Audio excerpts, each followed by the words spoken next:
7 बजे के बुलेटिन में आपका स्वागत है। मैं हूं मनोरंजन भारती और हम बात करेंगे आज गुजरात की। क्योंकि काफ़ी कुछ जब से चुनाव की घोषणा हुई है, काफ़ी कुछ राजनीति में रोज ही घट रहा है। राजनीतिक पार्टियां जो है अपनी अपनी तैयारियों में जुट गई है। बीजेपी लगातार एक तरफ जब मीटिंग कर रही है, दूसरी तरफ कांग्रेस ने भी अपनी कमर कस ली है। और कांग्रेस के लिए आज एक बड़ा दिन रहा। बड़ा दिन इस लिहाज से रहा कि पूरी कांग्रेस उठ के चली गई गुजरात में, और गुजरात में वहां पे कार्य समिति की बैठक की गई। 58 साल बाद कांग्रेस कार्य समिति की बैठक गुजरात में हुई है। आखिर गुजरात ही क्यों चुना गया, गुजरात चुना गया, उसके बारे में हम आपको बताएंगे। कुछ आपको बैकग्राउंड बता दें कि गुजरात वो राज्य है जहां पे कांग्रेस को लगता है कि वो बीजेपी के साथ दो दो हाथ कर सकती है।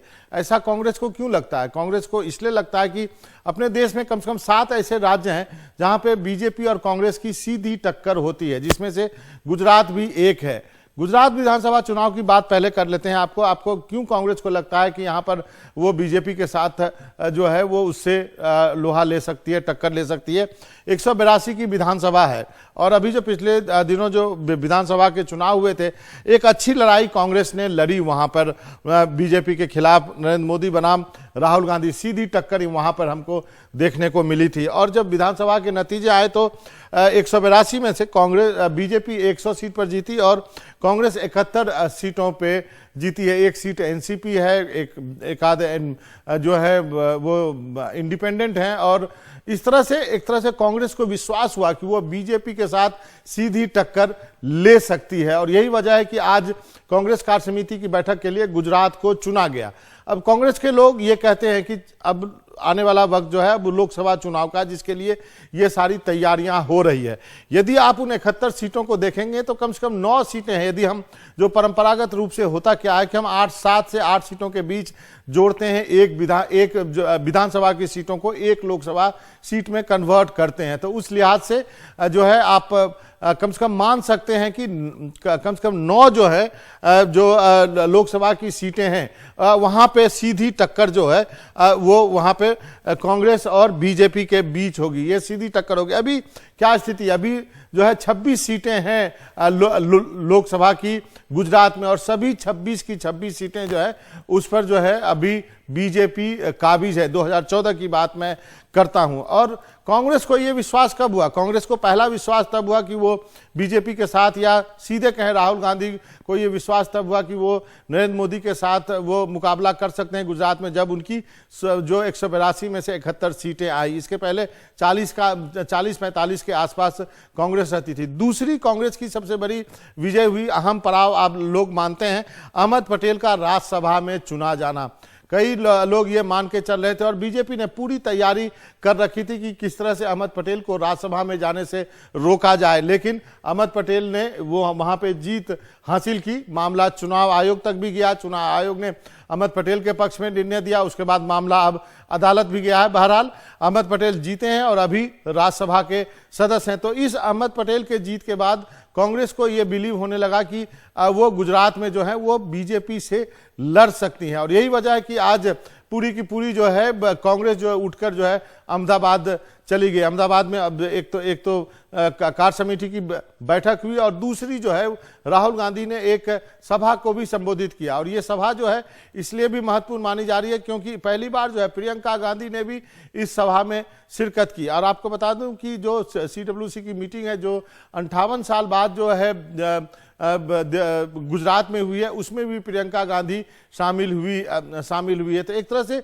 उस प्रदेश को कांग्रेस ने चुना जो जिसे वो गांधी का प्रदेश कहते हैं। आजकल के लोग उसे मोदी, प्रधानमंत्री नरेंद्र मोदी का प्रदेश करते हैं। और कांग्रेस ने ये सांकेतिक ढंग से एक संकेत देने की कोशिश की है गुजरात से, कि गुजरात से ही हम अपनी लड़ाई शुरू कर सकते हैं। और उसके बगल का भी स्टेट यदि आपको मैं याद दिला दूं तो राजस्थान पड़ता है, जहां से लोकसभा की 25 सीटें आते हैं, 25 में से 25 बीजेपी के पास है। तो ये सारी चीजें जो है काफी महत्व रखती हैं आने वाले लोकसभा चुनाव में, जब जो है चीजें जो है और व्यवस्थित ढंग से होंगी। एक और अच्छी चीज आज गुजरात में देखने को मिला, हार्दिक पटेल जो है वो कांग्रेस में शामिल हुए हैं। कहने वाले बहुत तरह की बात करते हैं, कांग्रेस में आना ये भी एक प्लस पॉइंट के रूप में देखा जा रहा है। कांग्रेस हार्दिक पटेल का पाटीदार वोटों पर इनकी पकड़ है। आपने देखा होगा आंदोलन के समय जो काफ़ी कुछ हार्दिक पटेल जो है लाइमलाइट में आए।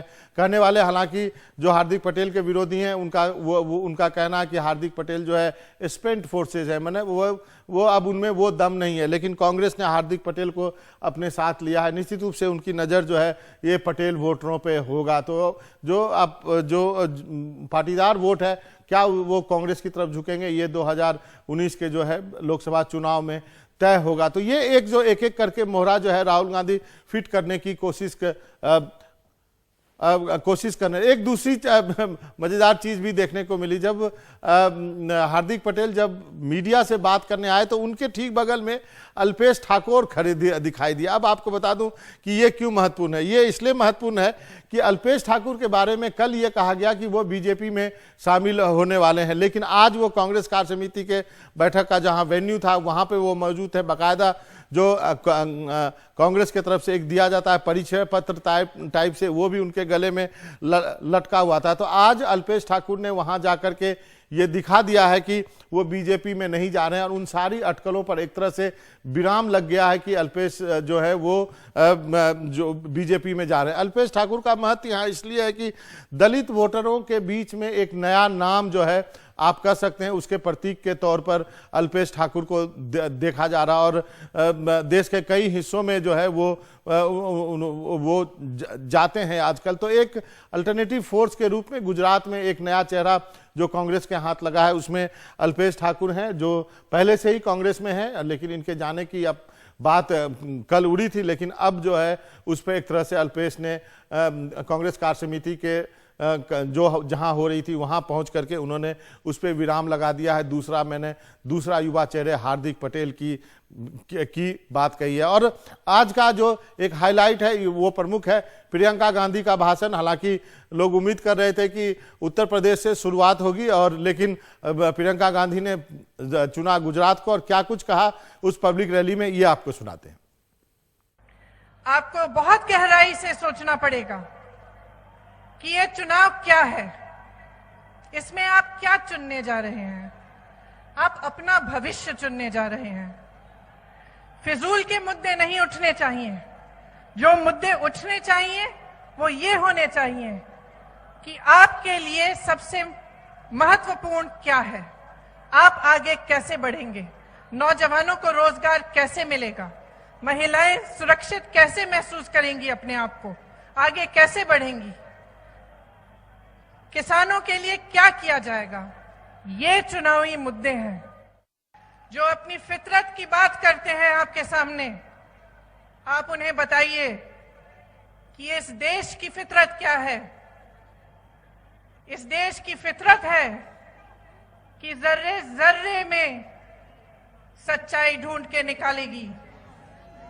इस देश की फितरत है कि नफरत की हवाओं को प्रेम और करुणा में बदलेगी। ये आवाज आप यहां से उठाइए। आने वाले दिनों में सही निर्णय लीजिए, सही मुद्दे उठाइए, सही सवाल करिए, क्योंकि ये देश आपका है। हमारी संस्थाएं नष्ट की जा रही हैं। जहां देखिए वहां नफरत फैलाई जा रही है, और हमारे लिए, आपके लिए इससे बड़ी चीज कोई नहीं हो सकती कि हम देश की हिफाजत करें, हम देश के लिए काम करें और देश के विकास के लिए आगे बढ़ें और इकट्ठे आगे बढ़ें। और सीधे उमाशंकर के पास चलते हैं। उमाशंकर, आज आपने प्रियंका गांधी को भी सुना, मुझे मालूम है आपको फ्लाइट पकड़नी है, तो हमें बता दीजिए कि ये जो चुना गया गुजरात को और जो कुछ प्रियंका गांधी ने कहा, क्या आपको लगता है उसका इम्पैक्ट कुछ होगा क्या जमीन?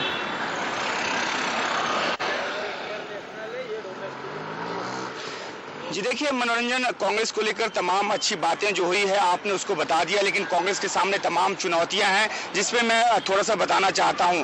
पिछले 3 दिनों में कांग्रेस के कम से कम 3 विधायक जो हैं यहीं गुजरात से वो पार्टी छोड़कर चले गए हैं।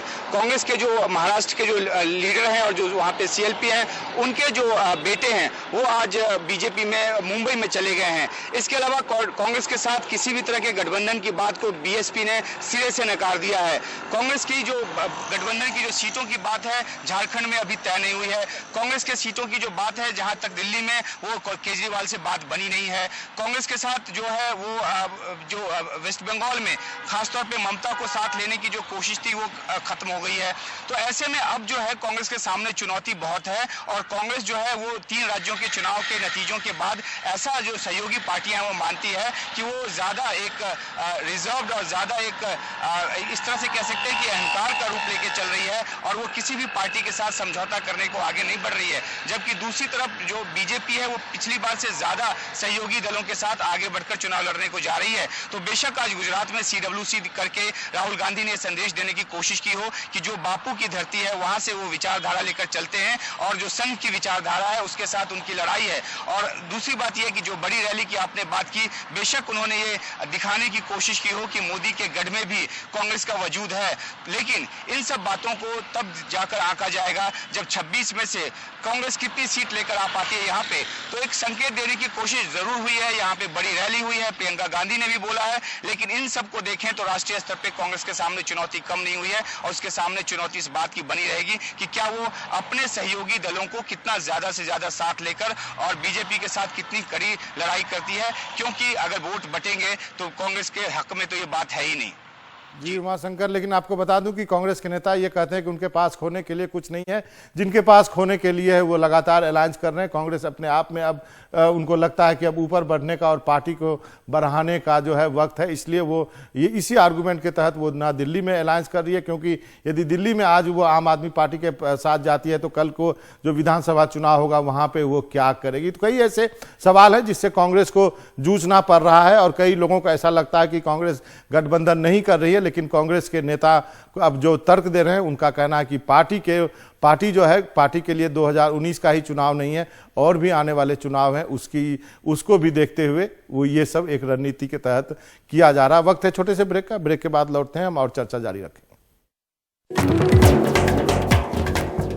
गुजरात के बाद दूसरा राज्य जो आज सुर्खियों में रहा है वो पश्चिम बंगाल, क्योंकि ममता बनर्जी ने अपने उम्मीदवारों की घोषणा कर दी है। सबसे मजेदार बात यह है कि इस बार मुनमुन सेन का मुकाबला जो है वो आसनसोल में है, बाबुल सुप्रियो के साथ हो सकता है। कुल सीटें 42 है, 34 पर तृणमूल कांग्रेस का कब्जा है, 4 सीटें कांग्रेस के पास है, 2 सीटें बीजेपी के पास है और 2 सीटें ही CPM के पास है। 2019 की बात करें तो अभी तक जो है घोषणा नहीं हुई है, लेकिन हमारी जानकारी के अनुसार कांग्रेस जो है 17 सीटों पर लड़ेगी और वामपंथी दल जो है लेफ्ट पार्टी जो है 25 सीटों पे लड़ेगी। लेकिन रायगंज और मुर्शिदाबाद जो सीट है वहां से कांग्रेस का उम्मीदवार नहीं होगा।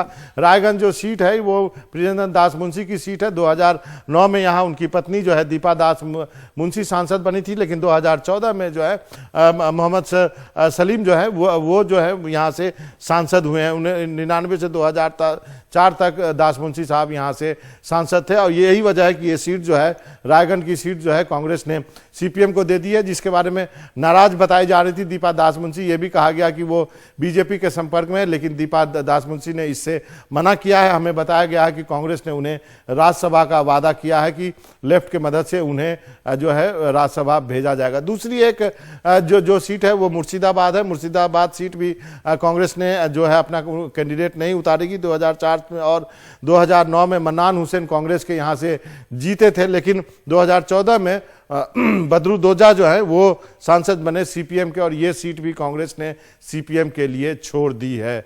तो ये खबर है पश्चिम बंगाल से और आज के बुलेटिन में इतना ही, और बाकी दिनों भी हम एक एक राज्य आपके लिए लाते रहेंगे और वहां का चुनावी गणित आपको बताते रहेंगे।